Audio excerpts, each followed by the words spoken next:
Chapter 4 determinants exercise 4.2 start करने से पहले सबसे पहले हम पढ़ लेते हैं प्रॉपर्टीज ऑफ डिटर्मिनेंट्स क्या होती है। देखो, सबसे पहली प्रॉपर्टी आती है the value of the determinant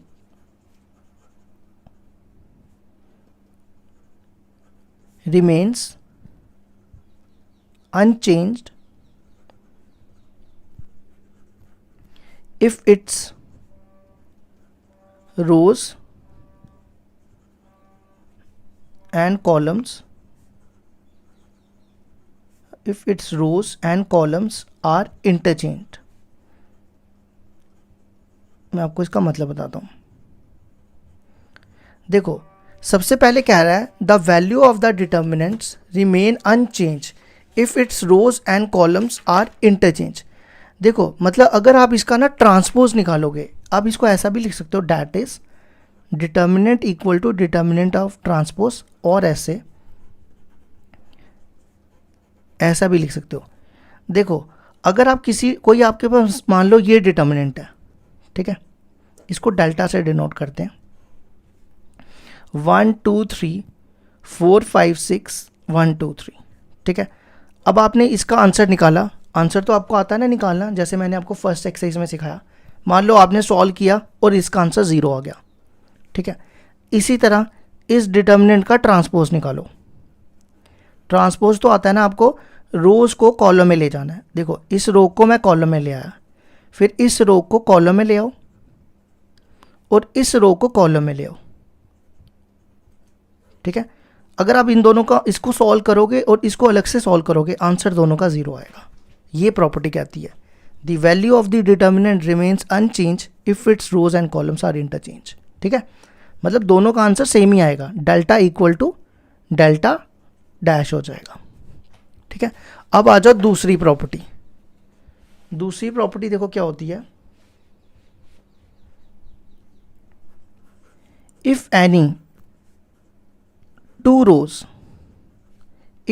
two rows या कॉलम भी हो सकते हैं, और column, if any two rows और columns of a determinant are interchange. अगर किसी दो रो या किसी दो कॉलम को आप इंटरचेंज करोगे, then sign of the determinant changes. Sign of the determinant, short में लिख रहा हूं, डिटर्मिनेंट्स चेंजेस। आपको एग्जाम्पल से समझाता हूं। देखो, फॉर एग्जाम्पल, अगर आपके पास डिटर्मिनेंट है A B C D E F G H I, कहता है कोई भी दो रो या कोई भी दो कॉलम को इंटरचेंज करो। जैसे मान लो मैं यहाँ पे R1 नहीं, चलो R1 और R2 को इंटरचेंज करता हूँ। इंटरचेंज का साइन ये होता है, ठीक है। आपने क्या करना है, इस वाली रो को ऊपर ले आओ, सेकंड रो को ऊपर ले आओ और इस वाली रो को नीचे ले आओ, ठीक है। तो बाहर क्या होगा, बाहर नेगेटिव साइन आ जाएगा। समझ आई? अगर कोई भी दो रो या कोई भी दो कॉलम को इंटरचेंज करो तो बाहर नेगेटिव साइन आ जाता है। ये होगी हमारी टू प्रॉपर्टीज। अब आती है third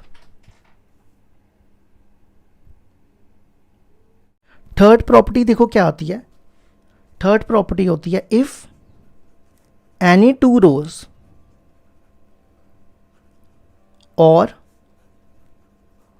to columns, if any two rows और कॉलम्स, वो दो भी हो सकते हैं, मतलब वो दो मैंने पहले का लिखा हुआ है ना, of a determinant are identical. अगर कोई दो रो या दो कॉलम सेम हो जाते हैं, आइडेंटिकल मतलब same, then the value of the determinant is 0। देखो, मैं आपको इसका मतलब बताता हूं। पहले आप इसको ना एक बार फिर से पढ़ो।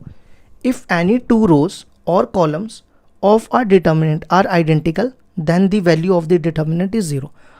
देखो, अगर कोई भी दो रो या दो कॉलम, जैसे ये देखो 1 2 3 1 2 3 4 5 6, देखो ये कॉलम और ये कॉलम सेम है ना।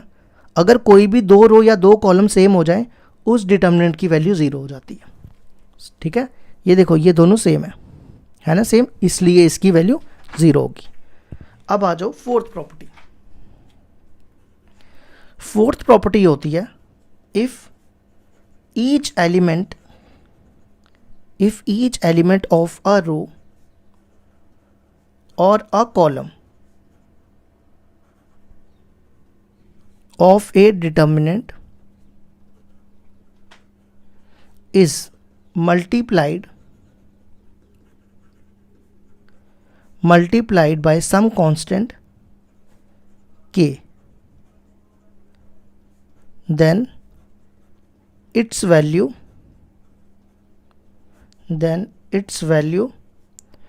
get multiplied by k, gets multiplied by k। ठीक है, देखो क्या मतलब है, if each element of a row or a column of a determinant is multiplied by some constant k, then its value get multiplied by k. जैसे for example, मैं आपको example से ज़्यादा क्लियर होगा। जैसे मान लो आपके पास ये डिटर्मिनेंट दिया हुआ है, ठीक है, अब आपको इसको के से मल्टीप्लाई करना है। अब मैट्रिसेस में हम क्या करते थे, के को सबसे मल्टीप्लाई करते थे, के ए, के बी, के सी, के डी, सबको के से मल्टीप्लाई करते हैं। लेकिन डिटर्मिनेंट में ऐसा नहीं होता। डिटर्मिनेंट में किसी एक रो के साथ ही आप मल्टीप्लाई कर सकते हो या कॉलम के साथ ही कर सकते हो।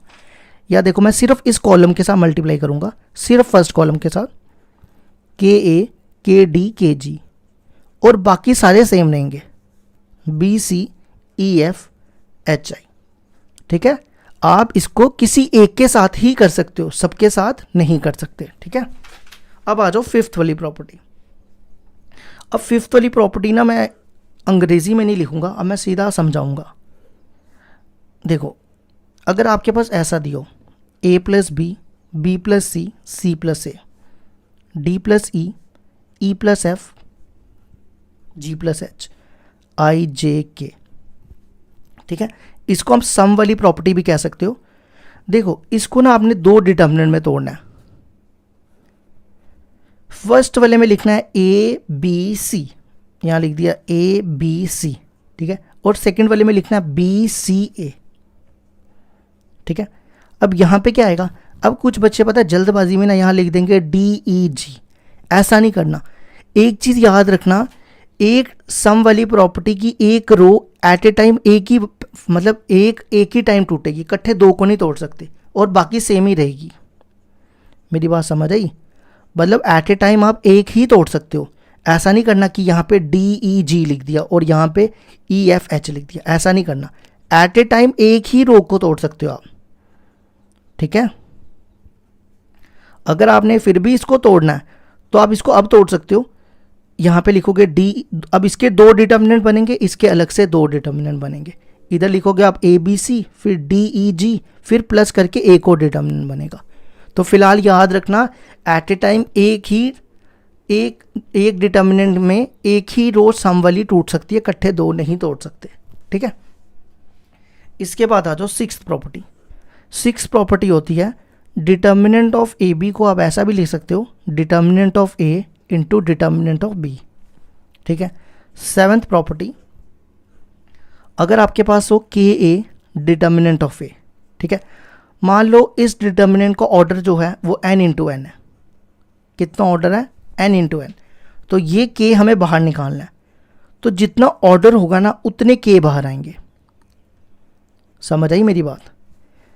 दोबारा सुनो, जितना इसका ऑर्डर होगा, जैसे इसका ऑर्डर होता है 3 इंटू 3, तो हमें k बाहर निकालने होते, तो ये k क्यूब बाहर आते। ठीक है, जितना ऑर्डर उतने k बाहर आएंगे। नेक्स्ट एट्थ प्रॉपर्टी है, अगर आपके पास किसी रो में या कॉलम में 3 जीरो हो जाए, जैसे मान लो मैंने इस कॉलम में 3 जीरो लिख दिए, तो इस डिटर्मिनेंट की वैल्यू उस केस में भी 0 हो जाती है। ठीक है, किसी रो में या कॉलम में 3 जीरो हो जाए तो उसमें भी उस डिटर्मिनेंट की, लेकिन रो में अगर ऐसा हो जाए डायगोनल में 0 तब नहीं 0 होगा। ठीक है, तो अब आपने 0 वाली प्रॉपर्टी एक ये याद रखनी है, याद रख लो कि किसी डिटर्मिनेंट में 3 जीरो हो जाए वो 0 होता है, और एक ये वाली, कोई दो रो या दो कॉलम सेम हो जाए उस डिटर्मिनेंट की वैल्यू भी 0 हो जाती है। क्योंकि पहले 4 क्वेश्चन ना इन्हीं दोनों प्रॉपर्टी पे है, जीरो वाली पे ही है। ठीक है, एक्सरसाइज 4.2 क्वेश्चन है हमारे पास, using the property of determinant and without expanding in exercise 1 to 7 prove that. Question number 1 दिया है x y z a B c x plus y plus b z plus c equal to 0। अब हमें इसको without expand करके, जैसे हमने first exercise में expand करके सारे क्वेश्चन निकाले ना, जब हम इसको यहाँ से ये छुपाते थे, इन दोनों को मल्टीप्लाई करते थे, अब वैसे नहीं करना, अब हमें इनको प्रॉपर्टी से करना है। देखो मैंने आपको ज़ीरो हमें प्रूफ करना है, ज़ीरो वाली 2 प्रॉपर्टीज़ बताई हैं। एक तो बताई कि अगर कोई 2 रो सेम हो जाए वो 0 हो जाता है, और दूसरी बताई अगर 3 0 हो जाएं किसी रो या कॉलम में तो 0 हो जाता है। तो हम यहाँ पे क्या करेंगे, किसी 2 रो को सेम बनाएंगे। तो देखो अगर मैं इन दोनों को ऐड करूँ, ये बनेगा x प्लस ए, देखो ये सेम हो जाएगा, ये हो जाएगा y प्लस बी, और ये हो जाएगा z प्लस सी, तो ये सेम आ जाएगा इसकी तरह, तो ये 0 हो जाएगा। तो मैं क्या करने जा रहा हूँ, इस कॉलम को और इस कॉलम को ऐड कर रहा हूँ। पहले तो हम इसको डेल्टा ले लेते हैं,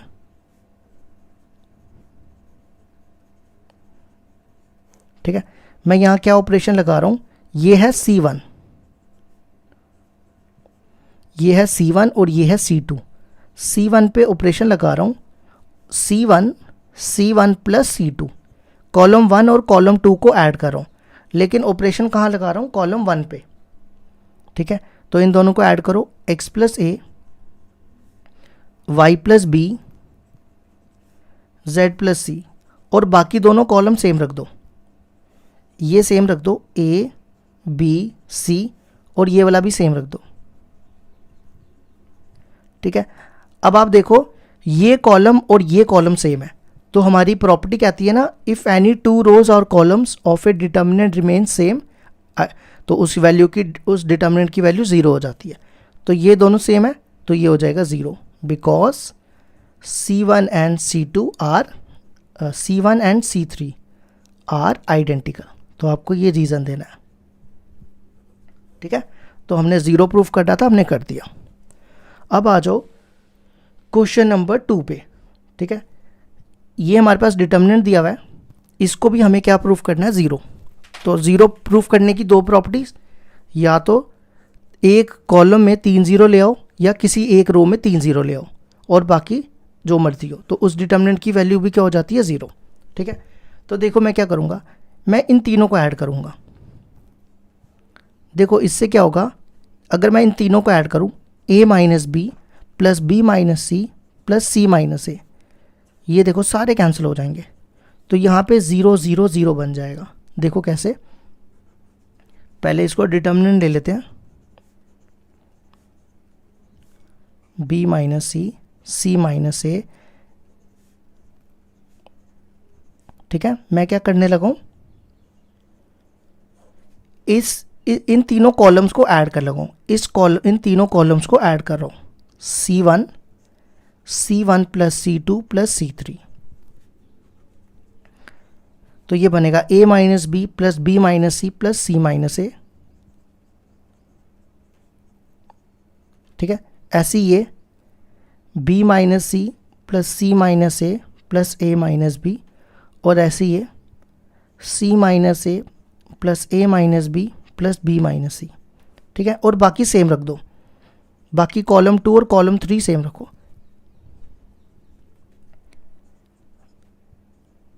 ये देखो बाकी मैंने सेम लिख दिया। अब आप यहाँ देखो, ये a कैंसिल, ये b कैंसिल, ये c कैंसिल, तो यहाँ रह गया 0।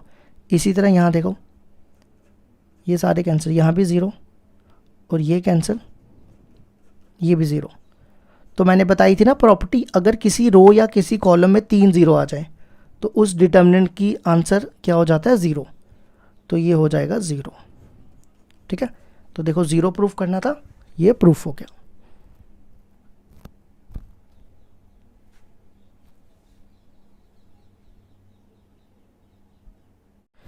क्वेश्चन नंबर 3 है हमारे पास, हमें प्रूफ करना है 2 7 65 3 8 75 5 9 86 इक्वल टू 0। तो इसको भी हम सेम वैसे ही करेंगे जैसे अभी किया। इसको डिटर्मिनेंट लेट कर लेते हैं 2 7 65 3 8 75 5 9 86। ठीक है, अब इसको ज़ीरो बनाना है। ज़ीरो बनाने की दो प्रॉपर्टीज़ हैं, या तो कोई दो रो या दो कॉलम सेम कर दो, या 3 ज़ीरो ले आओ। ठीक है, अब देखो मेरी बात ध्यान से सुनो। अगर मैं इसको 9 से मल्टीप्लाई करूँ, 9 7 जा 63, 63 प्लस 2 65, 9 8 जा 72, 72 प्लस 3 75, 9 9 जा 81, 81 प्लस 5 86। देखो ये सेम बन जाएगा। अगर जो मैंने अभी ऑपरेशन बोला अगर मैं यहाँ लगाऊं वो ये आ जाएगा। देखो कैसे, ये है C2, तो मैं C2 पे क्या ऑपरेशन लगा रहा हूँ, इसको किससे मल्टीप्लाई करो, 9 से, 9 C2 प्लस, और देखो जब मैं इसको 9 से मल्टीप्लाई कर रहा हूँ तो ये भी प्लस करता जा रहा हूँ, और ये है C1। ठीक है, तो यहाँ ऑपरेशन लगा रहा हूँ, ये सेम रखो, 2 3 5 सेम। देखो 9 7 जा 63, 63 प्लस C1, 63 प्लस 2 65। फिर यहाँ पे भी 9 8 जा 72, 72 प्लस 3 75, 9 9 जा 81, 81 प्लस 5 86, और ये सेम रख दो। ये देखो ये दोनों सेम हो गए, तो इसको लिख देंगे 0, because C2 and C3 are identical. ये हो गया हमारा क्वेश्चन नंबर 3B। अब आ जाओ क्वेश्चन नंबर 4 पे। 4 देखो कैसे करेंगे। सबसे पहला स्टेप क्या कर रहा हूँ, इसको मैं डिटर्मिनेंट ले रहा हूँ, इसको भी इक्वल टू 0 प्रूफ करना है। ठीक है, BC, इसको मल्टीप्लाई कर रहा हूँ AB प्लस AC, CA, फिर ये भी मल्टीप्लाई होगा BC प्लस BA, फिर ये AB CA प्लस CB। ठीक है, अब मेरे को इक्वल टू 0 प्रूफ करना है। देखो मैं क्या करूँगा, अगर मैं इन दोनों को ऐड करूँ तो यहाँ पूरी टर्म में पता क्या आ जाएगा, AB plus BC plus CA। ठीक है, यहाँ भी यही बनेगा, यहाँ भी यही बनेगा, और यहाँ भी यही बनेगा। तो मैं ये कॉमन निकाल लूँगा। कॉमन निकालने पे क्या होगा, यहाँ पे 1 1 और यहाँ भी 1 1 रह जाएगा, और ये 0 हो जाएगा। देखो कैसे, मैं क्या कर रहा हूँ, इस कॉलम को इस कॉलम से ऐड कर रहा हूँ, C3 equal to C3 plus C2, C3 plus C2। पहले दो कॉलम को सेम रख दो, ये देखो मैंने इन दोनों को सेम रख दिया। अब इसको ऐड करो, ये बनेगा AB प्लस BC पहले लिख रहा हूँ, और प्लस AC लिख रहा हूँ। फिर यहाँ पे पहले लिख रहा हूँ AB, फिर लिख रहा हूँ BC, और फिर CA को लिख रहा हूँ AC, और यहाँ पे पहले लिखूँगा AB BC प्लस AC को CA लिख रहा हूँ। ठीक है, ये देखो ये तीनों सेम है ना सेम। तो मैं ये कॉमन निकालने लगा हूँ, taking AB plus BC plus AC common from, कहाँ से कॉमन निकाल रहा हूँ, ये कौन सा कॉलम है, C3। तो बाहर आ जाएगा AB plus BC plus AC, यहाँ बचेगा 1 1 1, यहाँ पे BC CA AB, और देखो ये पूरा बाहर आ गया ना, तो यहाँ बचेगा 1 1 1। अब देखो कॉलम 1 और कॉलम 3 सेम है, तो जब ऐसा हो जाए तो ये हो जाएगा 0, because C1 and C3 are identical. तो हमें 0 के इक्वल प्रूफ करना था, तो ये हमने प्रूफ कर दिया। ये हो गए हमारे पहले 4 question complete.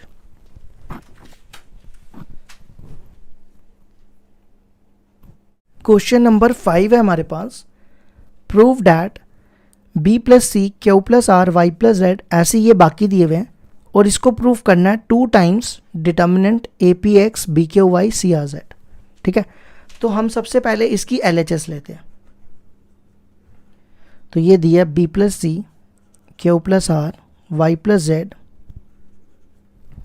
C plus A R plus P Z plus X A plus P plus Q और एक्स प्लस वाई। ठीक है, अब देखो डिटर्मिनेंट को ना जब भी आपको प्रूफ करना है ना, उसको प्रूफ करने के लिए आपने उसके आंसर के हिसाब से चलना है। अब आंसर में देखो क्या है, ए पी एक्स, तो हम क्या करेंगे फर्स्ट कॉलम में रो में, फर्स्ट रो में ए पी एक्स बनाएंगे। ठीक है, इन क्वेश्चनों को याद रखना, जब भी आपके पास होंगे आपको आंसर के हिसाब से चलना है। ए पी एक्स, अब ए देखो यहाँ पे दिया हुआ है। ठीक है, अगर मैं इन तीनों को माइनस करूं, इस कॉलम को, इस कॉलम को और इस कॉलम रोज को, इस रो को, इस रो को, इस रो को माइनस करूं, देखो क्या बनेगा। पहले मैं रफ में बताता हूँ।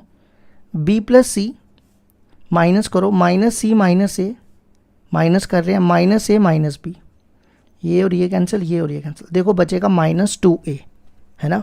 तो यहाँ बचेगा माइनस 2a, यहाँ बचेगा माइनस 2p और यहाँ बचेगा माइनस 2x। देखो कैसे, मैं इन तीनों कॉलम्स को माइनस कर रहा हूँ। R1 कॉलम को नहीं, रो को, इसको, इसको और इसको, R1 minus R2 minus R3। देखो जब मैंने इसको माइनस किया, क्या बचा, माइनस 2a। अब आप इन तीनों को माइनस करो, यहाँ करते हैं Q plus R minus P minus Q. ठीक है, देखो पी कैंसिल,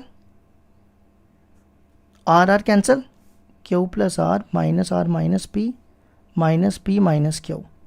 ये पी कैंसिल मैंने गलती से कर दिया, ये क्यू कैंसिल, ये दोनों कैंसिल नहीं हुए। देखो ये दोनों माइनस किया, माइनस पी और माइनस पी, माइनस 2p, देखो p आ गया।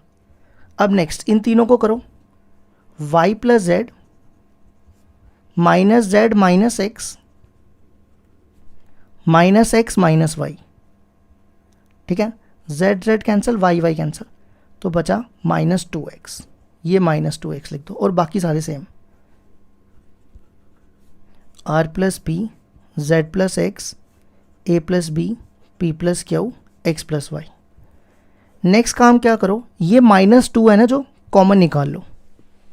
ठीक है, तो ये माइनस 2 मैं बाहर निकाल रहा हूँ, ये बाहर आ जाएगा। यहाँ बचेगा A P X, C plus A, R plus P, Z plus x, A plus P plus Q और एक्स प्लस वाई। ठीक है, अब नेक्स्ट रो में देखो क्या चाहिए हमें, नेक्स्ट में चाहिए पी क्यू वाई और सी आर जेड।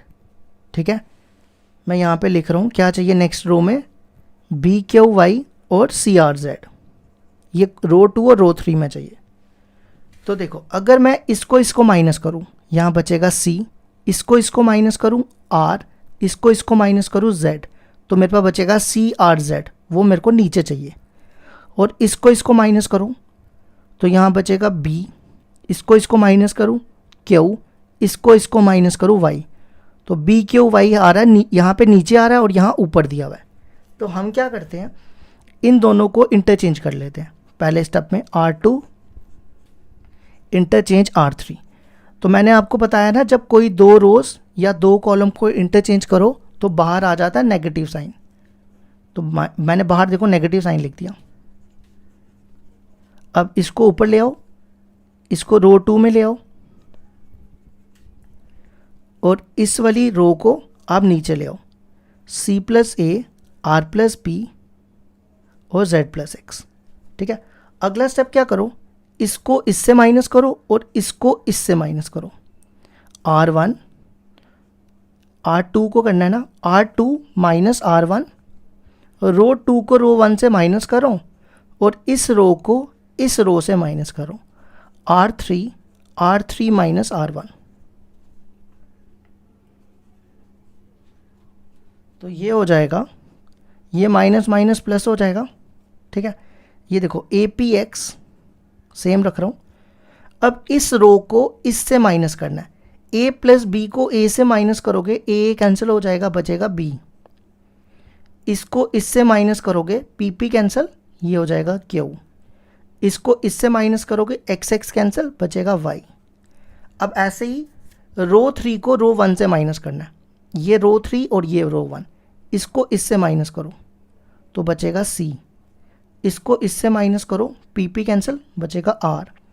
इसको इससे माइनस करो, एक्स एक्स कैंसिल, बचेगा जेड।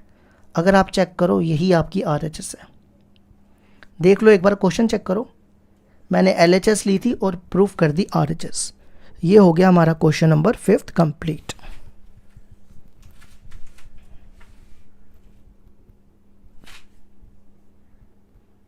क्वेश्चन नंबर 6 है हमारे पास, prove that this determinant equal to 0। ठीक है, अभी हमने पहले 4 क्वेश्चन किए ना 0 वाले, लेकिन इसको ना मैं इस बार ना थोड़े अलग मेथड से कराऊंगा आपके लिए, कोई नया मेथड सीखने के लिए। देखो इसको ना मैं ए लेट कर लेता हूँ, डिटर्मिनेंट को नहीं, मैं ए मान के चल रहा हूँ, ये मैट्रिसेस है। ठीक है, इसको मैं लिख रहा हूँ 0 ए माइनस बी माइनस ए 0 माइनस सी बी सी 0। अब मेरे को प्रूफ करना है कि इस ए का डिटर्मिनेंट क्या होना चाहिए, 0। यही प्रूफ करना ना। देखो सबसे पहले मैं ये प्रूफ करूंगा ए क्या होगा, स्क्यू सिमेट्रिक मैट्रिक्स। क्या प्रूफ करूंगा, ए को स्क्यू सिमेट्रिक। स्क्यू सिमेट्रिक होता है A equal to minus A dash, यही होता है ना। तो सबसे पहले आप ए ट्रांसपोज निकालो, इस रो को कॉलम में ले आओ, फिर इस रो को कॉलम में ले आओ और इस रो को कॉलम में ले आओ। ठीक है, नेक्स्ट स्टेप क्या करो, माइनस से मल्टीप्लाई करो। माइनस से मल्टीप्लाई करोगे ये हो जाएगा 0 ए माइनस बी माइनस ए 0 माइनस सी बी सी 0। अगर आप देखो ये और ये सेम है, ध्यान से देखो ये दोनों सेम है, तो मैं लिख सकता हूँ A equal to minus A transpose. ठीक है, अगला स्टेप मैं क्या कर रहा हूँ, दोनों तरफ डिटर्मिनेंट अप्लाई कर रहा हूँ। ये देखो मैंने दोनों तरफ डिटर्मिनेंट अप्लाई कर दिए। ठीक है, इसको ना मैं ऐसा लिख रहा हूँ, इस माइनस को मैं ऐसा लिख रहा हूँ, लिख सकता हूँ ना ऐसा -1। ठीक है, अब मैंने आपको एक प्रॉपर्टी बताई थी, के वाली प्रॉपर्टी। अगर आपके पास डिटर्मिनेंट ऑफ के ए हो और आपको के को बाहर निकालना हो, तो के कितने बाहर आते हैं, जितना ऑर्डर हो, ये बताई थी ना। अब यहाँ पे माइनस कितने बाहर आएंगे, यहाँ -1 ऑर्डर देखो कितना है इसका, इसको ऑर्डर है 3 × 3 है ना, इसको ऑर्डर 3 × 3, किसी का भी देख लो 3 × 3 है सबका। तो यहाँ पे -1 3 बाहर आ जाएंगे, तो ये हो जाएगा डिटर्मिनेंट, और इसको ऐसे लिख दो। ठीक है, नेक्स्ट इसके बाद मैंने आपको प्रॉपर्टी ये भी बताई थी, पहली वाली प्रॉपर्टी, कि डिटर्मिनेंट ऑफ ए और determinant of A transpose same होता है। तो -1 का क्यू -1 हो जाएगा, और देखो इसको मैं ये लिख रहा हूँ। ठीक है, तो ये हो जाएगा माइनस डिटर्मिनेंट ऑफ ए। अब अगला स्टेप क्या करो, इसको इधर ले आओ, ये हो जाएगा 2 times determinant of A equal to 0। 2 को उस तरफ फेंक दो, determinant of A equal to 0। अब यहाँ पे ए की वैल्यू डालो। ए मैंने क्या लिया था, आप ए चेक करो, स्टार्टिंग में ए को मैंने ये लिया था। अब मैं ए की जगह ये लिख दूंगा तो प्रूफ हो जाएगा डिटर्मिनेंट इक्वल टू 0। अब ए की जगह देखो मैं क्या लिख रहा हूँ, 0 ए माइनस बी माइनस ए 0 माइनस सी बी सी 0। तो यही प्रूफ करना था, हेंस प्रूफ्ड। ये हो गया हमारा क्वेश्चन नंबर 6 का प्रूफ।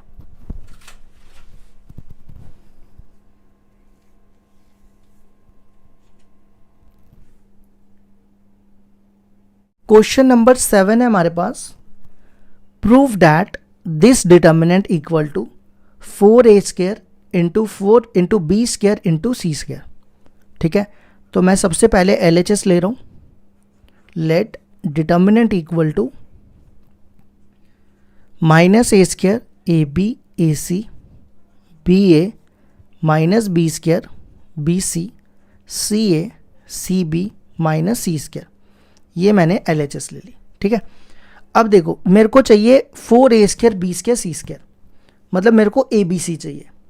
तो आप देखो इस रो में क्या कॉमन दिख रहा है, इस रो में A कॉमन दिख रहा है, इस रो में B कॉमन दिख रहा है, और इस रो में C कॉमन दिख रहा है।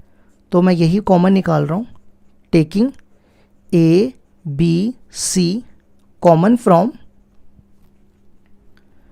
R1 R2 and R3 respectively. तो यहां से A निकाल रहा हूं, यहां से B और यहां से C। ठीक है, यहां से A कॉमन निकाला तो यहां बचेगा -A, यहां बचेगा B और यहां बचेगा C। अब यहां से B कॉमन निकाला है तो यहां बचेगा A, यहां पे एक B रह जाएगा और यहां पे C। ठीक है, इसके बाद यहां से देखो, यहां से C कॉमन निकाला है तो बचेगा A B -C। ठीक है, ये हो गया, एक ए बी सी आ गया। अब हमें एक और चाहिए ए बी सी, हमें चाहिए ए square B square C square, तो एक और ए बी सी चाहिए ना।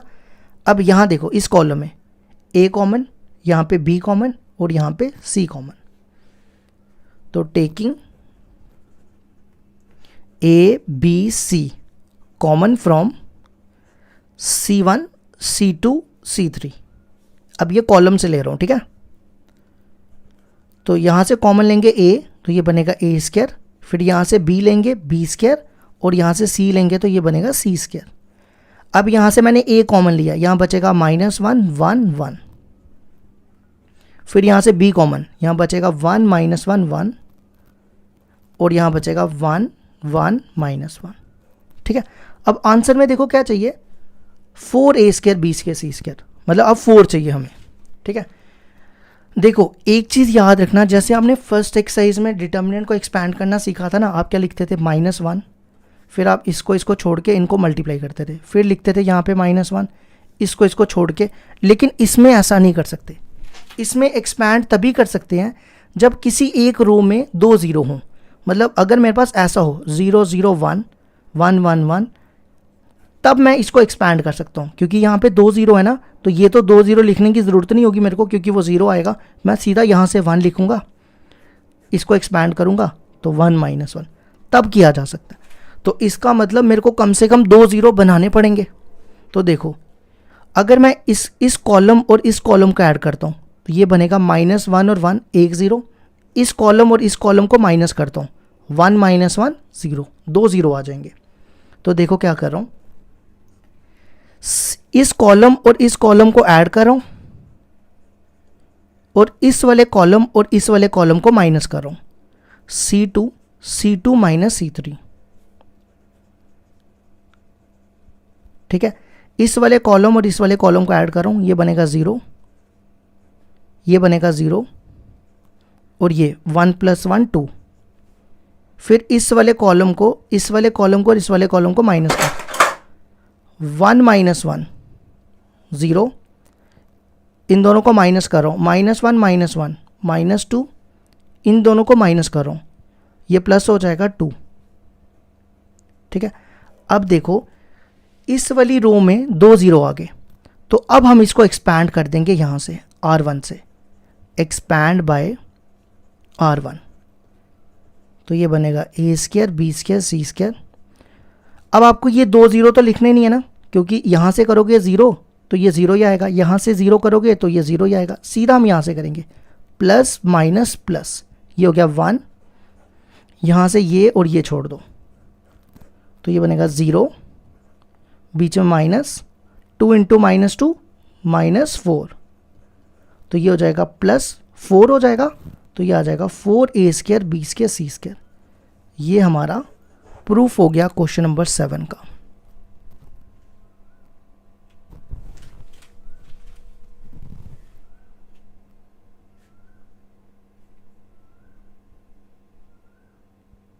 क्वेश्चन नंबर 8 है हमारे पास, show that 1 = this determinant equal to A - B B - C और C - A।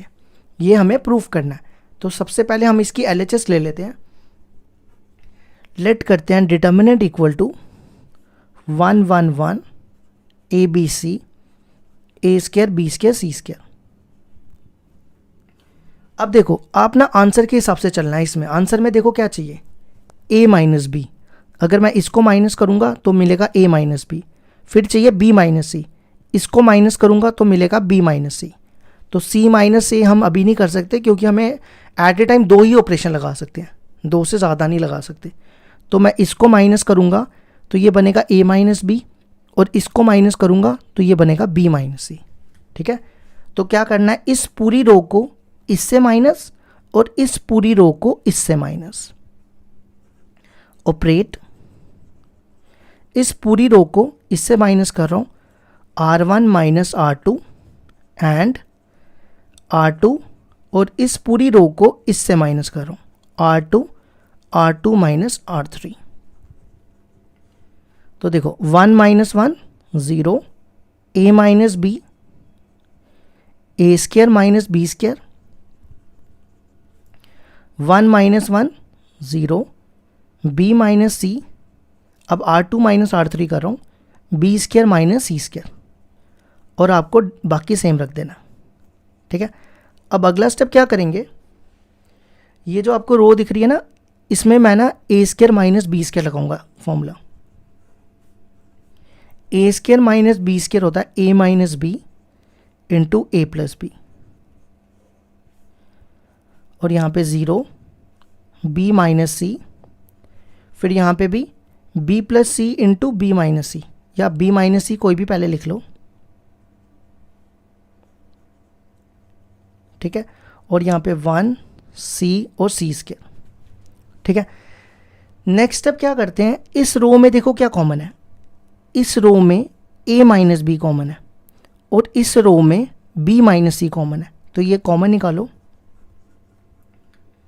Taking a minus B, b minus C, common from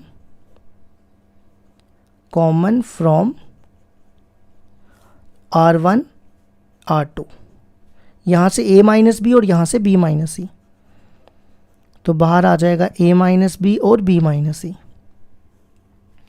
यहाँ बचेगा 0 1 a प्लस बी, फिर यहाँ पे 0 1 b प्लस सी, और ये सेम रख दो 1 सी सी स्क्र। ठीक है, अब देखो, अब हमें इसको एक्सपैंड करना है। एक्सपैंड करने के लिए किसी एक रो या कॉलम में 2 0 होने चाहिए। देखो 2 0 है ना हमारे पास, तो हम इसको एक्सपैंड कर देंगे यहाँ से। मैंने आपको बताया था ना 4.1 में डिटर्मिनेंट को आप किसी भी रो या किसी भी कॉलम से एक्सपैंड कर सकते हो, तो मैं एक्सपैंड कर रहा हूँ यहाँ से C1 से, एक्सपैंड बाय C1। ठीक है, देखो यहाँ पे होता है प्लस माइनस प्लस, तो अब देखो यहाँ पे तो 0 है ना, तो 0 तो मैं लिखूंगा वो 0 ही आएगा, तो मैं सीधा यहाँ से एक्सपैंड करूँगा, ये 1 के सामने छोड़ दो, 1 के सामने देखो एक ये साइड है और एक ये साइड है, इसको मल्टीप्लाई 1 इंटू ये बनेगा b प्लस सी, फिर इसको इससे मल्टीप्लाई, और बीच में माइनस होता है तो ये बनेगा a प्लस बी, तो ये आ गया a minus B, b minus C, b plus C minus a minus b। अगर आप देखो यही प्रूफ करना था, a माइनस बी, आप चेक कर लो RHS देखो, क्वेश्चन पढ़ो, क्वेश्चन नंबर 8 का फर्स्ट पार्ट देखो, उसकी RHS देखो, तो ये हमारा प्रूफ हो गया, हेंस प्रूव्ड।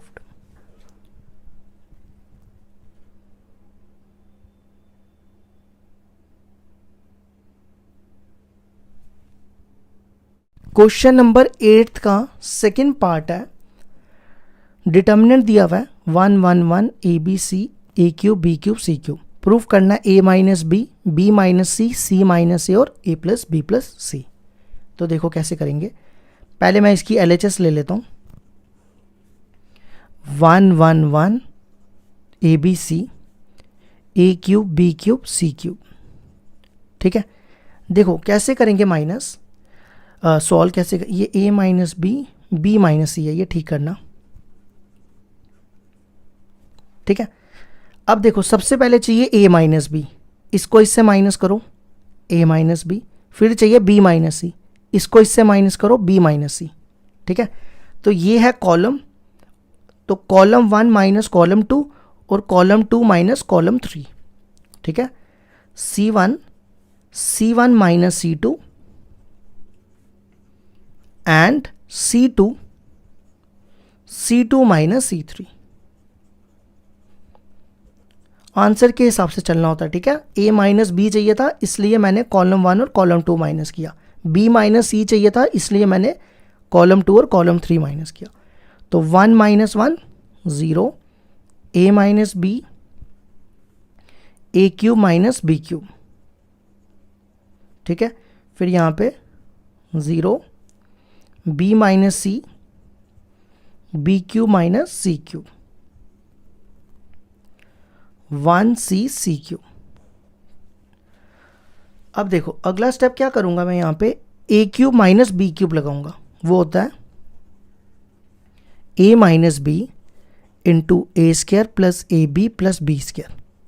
तो आप ये फॉर्मूला यहाँ लगा दो, 0 ए माइनस बी, ए क्यूब माइनस बी क्यूब का formula A minus B A square plus A B plus B square. फिर यहाँ पे लिखो 0 बी माइनस सी, यहाँ पे बचा 0 बी माइनस सी। अब यहाँ पे भी b cube minus c cube का फॉर्मूला यही सेम लगा दो, b minus c b square plus b c plus c square, और यहाँ पे 1 सी सी क्यूब, ठीक है। अब अगला स्टेप देखो, इस कॉलम में देखो क्या कॉमन है, यहाँ पे कॉमन है ए माइनस बी और यहाँ पे बी माइनस सी। टेकिंग,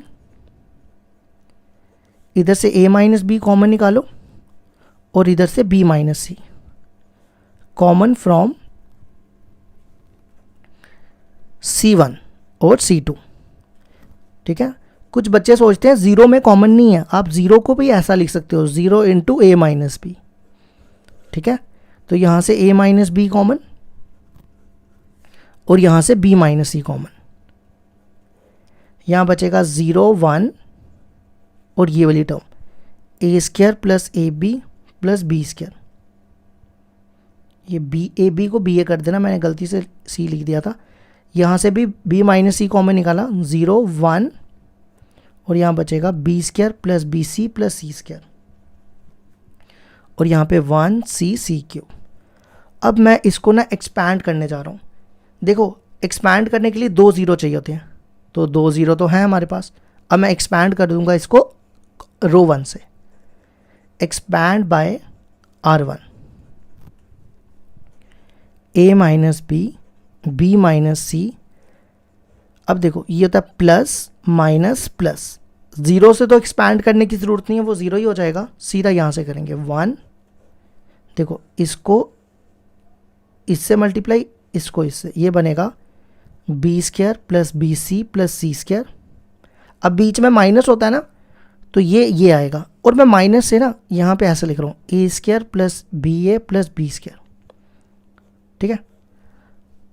ये बनेगा a minus b minus c, b square plus b c plus c square minus a square minus B a और माइनस बी स्क्वायर। ये बी स्क्वायर और b square cancel, ये आ जाएगा। अब आप RHS पे भी ध्यान दो, RHS को देखो क्या है, इन दोनों में ना मैं फॉर्मूला लगा रहा हूँ। A square minus b square का फॉर्मूला होता है ना ए माइनस बी इंटू ए प्लस बी, तो ये बनेगा सी माइनस ए इंटू सी प्लस ए। अब पीछे हमारे पास ये टर्म और ये टर्म बची, इन दोनों में बी कॉमन निकालो, तो ब्रैकेट में बचेगा सी माइनस ए, ठीक है। अब देखो दो इस टर्म में और इस टर्म में सी माइनस ए कॉमन है।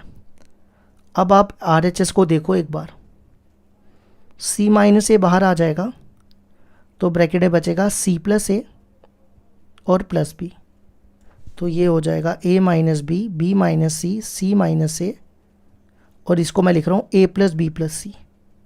तो ये आ गई हमारी RHS, हेंस प्रूफ्ड। ये हो गया हमारे क्वेश्चन नंबर 8 के सेकंड पार्ट का प्रूफ।